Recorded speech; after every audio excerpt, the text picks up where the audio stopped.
अस्सलाम वालेकुम व्यूअर्स। उम्मीद करता हूँ अल्लाह के करम से आप सब लोग ठीक ठाक होंगे। तो आज जनाब हम उस अपनी जो लास्ट हमने वीडियो बनाई थी उसका सेकंड पार्ट लेकर मैं आपके सामने हाजिर हूँ, जिसमें मैंने आपसे डिस्कस किया था वो 10 पॉइंट्स थे कि जो ड्यूरिंग जो है एग्ज़ाम प्रेपरेशन आप लोग अगर उनको सामने रखोगे तो इंशाल्लाह ताला आपका जो एग्ज़ाम की जो प्रेपरेशन होगी वो बहुत अच्छी होगी। तो वो जो हमारा पहला प्रोग्राम था उसमें 10 पॉइंट्स डिस्कस किए गए और अगले जो 10 पॉइंट्स थे वो मैं इस प्रोग्राम में आपसे शेयर करने जा रहा हूँ। तो ये टोटल 20 पॉइंट्स हैं। इन्हें आप 20 सजेशन समझ लें, पॉइंट समझ लें, हिंट समझ लें, सब टू यू। लेकिन अगर आप इनको फॉलो करेंगे तो डेफिनेटली यकीन कर लें कि आप लोग एक बहुत अच्छा जो एग्ज़ाम है उसे प्रिपेयर करने में कामयाब हो जाएंगे। तो जो नंबर 11 पे जो पॉइंट है वो है जी कि do not copy anyone strategy. यानी जिसका जो तरीक़ाकार है याद करने का, पढ़ने का, उससे करने दें, लेकिन आप उसको कॉपी ना करें। क्यों?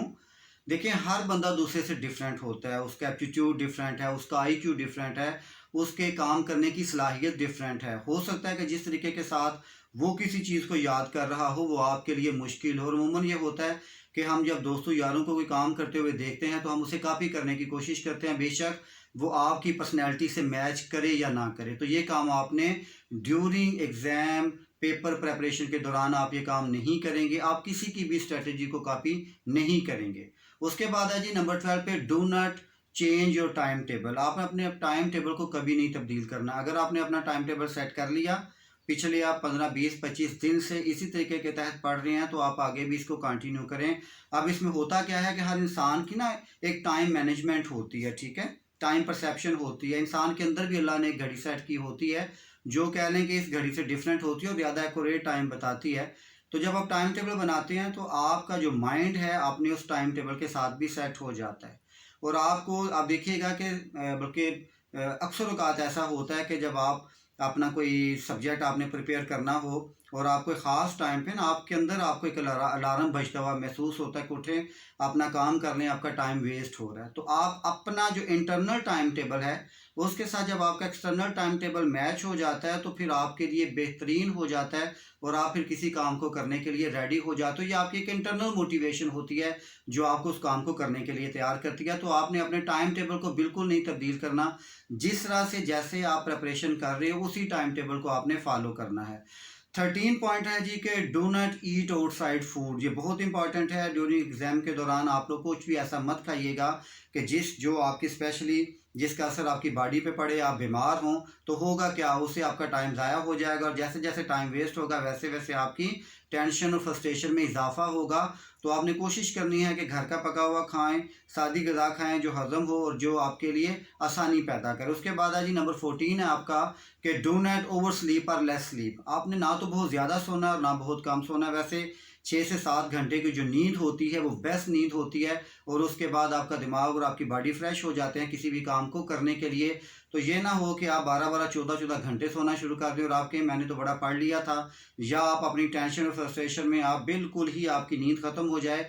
तो दोनों सूरतों में उसका आपको नुकसान होगा। तो आपने अपनी सोने के जो टाइम टेबल है उसको भी इत्दाल में रखना है ताकि आपका माइंड और बॉडी दोनों फ्रेश रहें। तो नंबर 15 है जी कि do not read till the last moment. ये बहुत इंपॉर्टेंट है। हम में से बहुत सारे लोग, बल्कि मोर देन 90% वो लोग होते हैं जो पेपर हो रहा, यानी आप पहुंच गए 9 बजे आपका पेपर है और आप 8:30 भी आपके हाथ में बुक होती है और आप उसको रट्टे मार रहे होते हैं। और उससे क्या हो रहा है, उस एग्जामिनेशन एंजाइटी में इजाफा हो रहा है। कभी आप किसी से पूछ रहे हैं अच्छा तुमने क्या याद किया, और अगर आपने वो चीज़ याद नहीं की होगी तो आप उसको भी एकदम से वो पेज निकाल के उनको देखना शुरू कर दोगे। तो उससे होगा क्या, होगा ये कि जो आपने पहले याद किया हुआ और जो आपने अभी याद किया है वो आपस में गुडमुड होना शुरू हो जाएंगे। क्यों?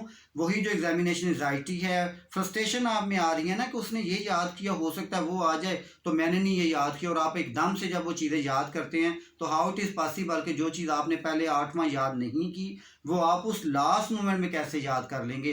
तो जो चीज़ आपने याद की हुई है बस उसी को रहने दें। लास्ट मोमेंट पे कभी भी काइंडली कोई नया एक्सपेरिमेंट मत कीजिएगा। नंबर 17 है जी लेट नेवर कम्स। अक्सर हम ये कहते हैं अच्छा जी ये मैं बाद में याद कर लूँगा, लेकिन ये कभी भी नहीं आता। कोशिश कीजिएगा कि जो चीज़ आपने याद करनी है, जिस चीज़ की आपने कमिटमेंट कर ली है उसे पूरा करके उठें। वही बात कि जो आज का काम है उसे कल पर मत टालिएगा।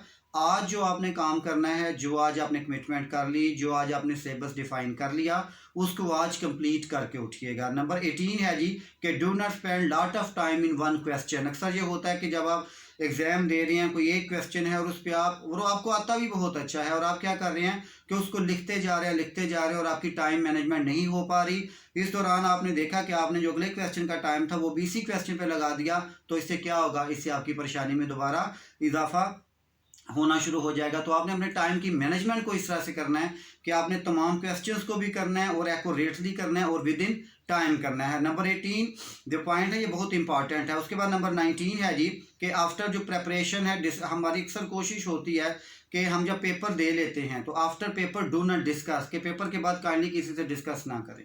होगा क्या, जब आप पेपर दे के बाहर निकलते हो आप डिस्कस शुरू करते हो और वो ये कहता है अच्छा ये क्वेश्चन ये तो नहीं, मैंने तो ऐसे किया है। और अगर एक दो लोगों के आपस में वो मिल गए हैं तो फिर आप क्या सोचना शुरू करते हैं, मेरा तो वो आंसर गलत है।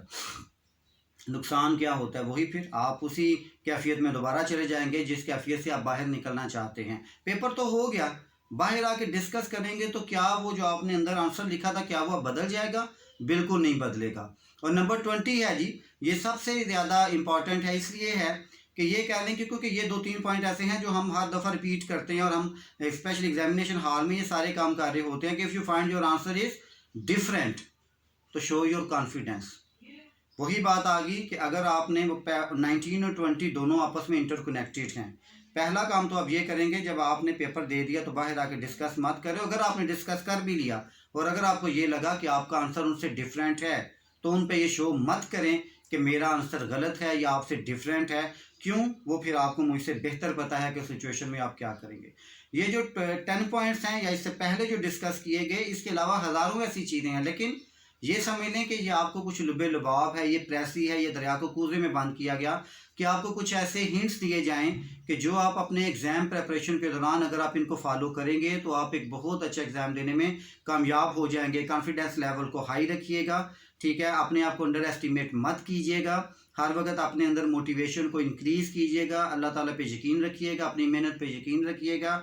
इंशाअल्लाह ताला आप देखिएगा कि आप एक बहुत अच्छा एग्ज़ाम देने में कामयाब हो जाएंगे। अल्लाह ताला आपका हामी नासिर हो। बहुत शुक्रिया जी, अल्लाह हाफिज़।